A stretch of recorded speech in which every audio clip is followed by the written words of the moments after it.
Have somebody who knows how to like stop the run and like what to do and like just having that experience of like how to like respond to certain things and what to look for in like run formations and stuff like that. It's really helpful and beneficial to our position room.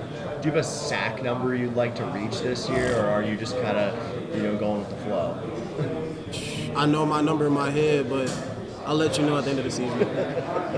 Who's a newcomer that you've seen the most growth out of and are looking forward to seeing how they do when the season actually starts? CJ, I'm gonna keep saying his name. I said his name in spring. CJ, I'm very proud of him. He's been doing what he needs to do. He's been balling. You know what I'm saying? He's just very dominant. He's a high energy guy, and that's what you need to play D-line. So. Because a lot of guys have talked about having a chip on their shoulder, and just coming in from last season, and you guys didn't do so well going into this season. How does everyone, and then combined with the transfers that want to improve themselves, how is that going to all mesh together when the season starts? Because everybody,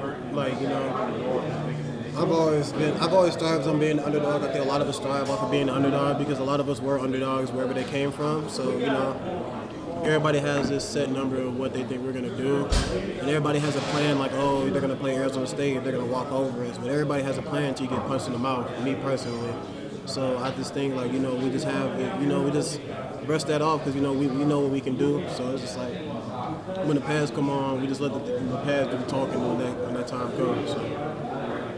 Do you have any sort of sack goals or tackles for loss goals, or? So I got the number in my head. I'll let y'all know after the season. But yeah, I got. You have a number, but you want to keep it to yourself. Yeah, I have a number for sure.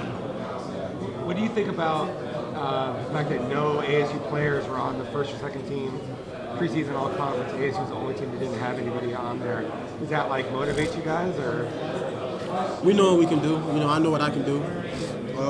Do I think some of us should have been on there? Yeah. But, when the time comes to put on those pads and do some talking, that's what we're gonna do. I'll let our pads do the talking. I don't really do too much talking with the social media and stuff, all that. But when it's time to play ball, we're gonna be ready. Which newcomers have impressed you, offense, defense, from spring ball till now, summer guys? I've already said CJ fight about 1,000 times. Yeah. Ashley, obviously. Montana back there.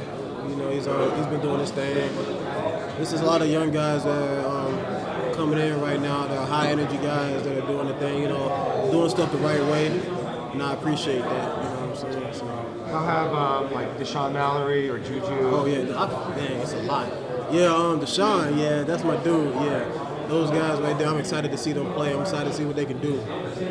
I've seen them, and we haven't seen them in pads on, but I'm really excited to see what they can do when pads come on.